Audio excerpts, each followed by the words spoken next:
Nisa Sabian, seorang vokalis religi, dikabarkan sebagai pelakor perebut laki orang. Timbul informasi mengenai 6 fakta pengakuan keluarga istri Yus Sabian soal isu selingkuh Nisa Sabian. Heboh, Nisa Sabian dituding jadi pelakor, istri Ayus pilih gugat cerai. Diduga jadi pelakor, benarkah Nisa Sabian dilabrak 2 kali oleh istri Ayus? Bak bau busuk tercium juga, tabiat Nisa Sabian terbongkar dan disebut-sebut pelakor. Nisa Sabian didesak segera klarifikasi soal isu jadi pelakornya. Dan cinta segitiga Sabian gambus, gosip-gosip Nisa Sabian pelakor berujung gugatan cerai istri Ayus. Mari kita simak penjelasannya.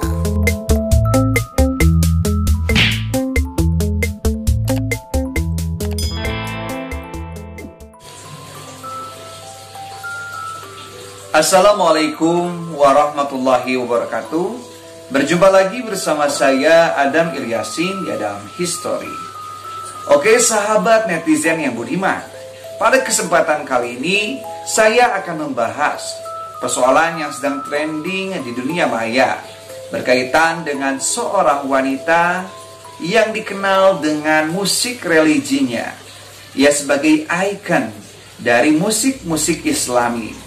Ia adalah Nisa Sabian yang dikabarkan ia menjadi, mungkin kita sebut saja, pelakor, perusak atau perebut suami orang. Nah ini menurut akun-akun gosip ya. Dan saya sebenarnya ketika mendengar hal tersebut, ya yang namanya sebuah berita itu bisa benar dan bisa salah. Mahtamala sidqo wal kizba. Bisa disebut, bisa mengarah ke berita yang benar dan bisa mengarah berita yang salah. Artinya ketika kita mendapatkan berita, kita jangan langsung menelan mentah-mentah berita tersebut. Tentunya harus ada klarifikasi dari pihak yang bersangkutan. Dan dikabarkan istri sah dari orang yang disebut sebagai menjalin hubungan dengan Nisa Sabian ini sekarang sudah melakukan gugat cerai pada suaminya yang bernama Ayus.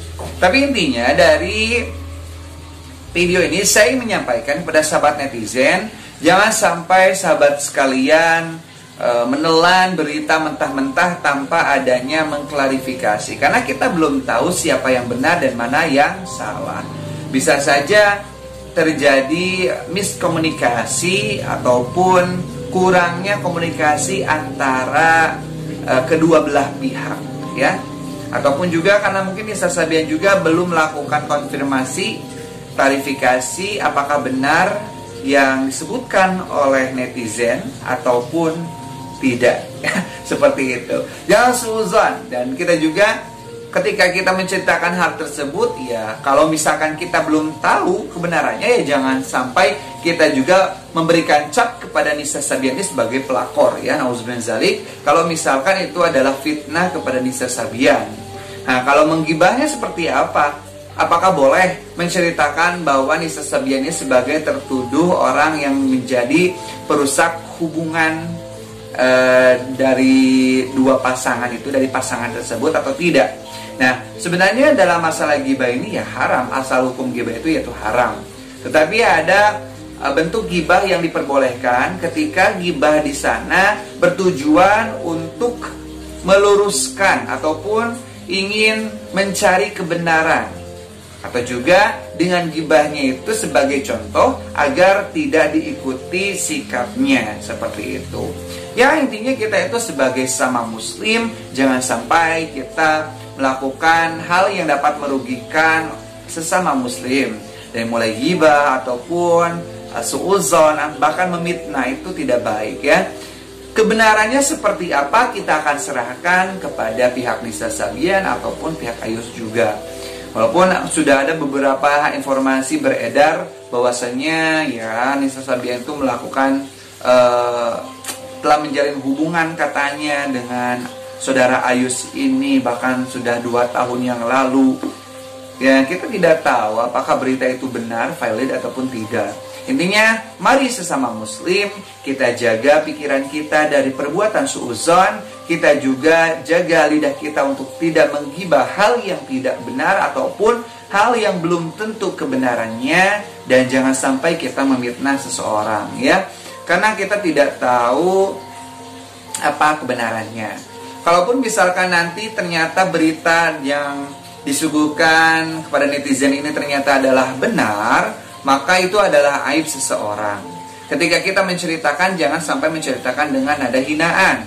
Kita harus nantiasa menghormati sesama muslim. Artinya kita juga sama punya aib, tetapi mungkin aib dirinya lah yang Allah bukakan, sedangkan kita masih Allah tutup.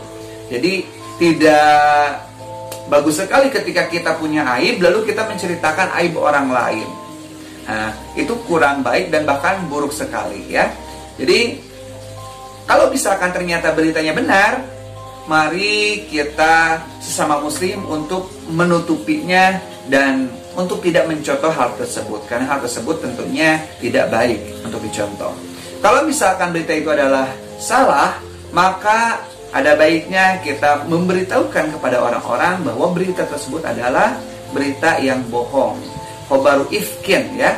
Karena berita bohong itu juga mungkin sudah dari zaman Baginda Muhammad SAW juga sudah ada, ya, berita-berita bohong. Nah, mari kita sesama muslim jaga pikiran kita, jaga lisan kita, jaga hati kita untuk tetap senantiasa menghormati sesama muslim. Baik, semoga bermanfaat. Billahi taufiq wal hidayah. Wal afu minkum. Wassalamualaikum.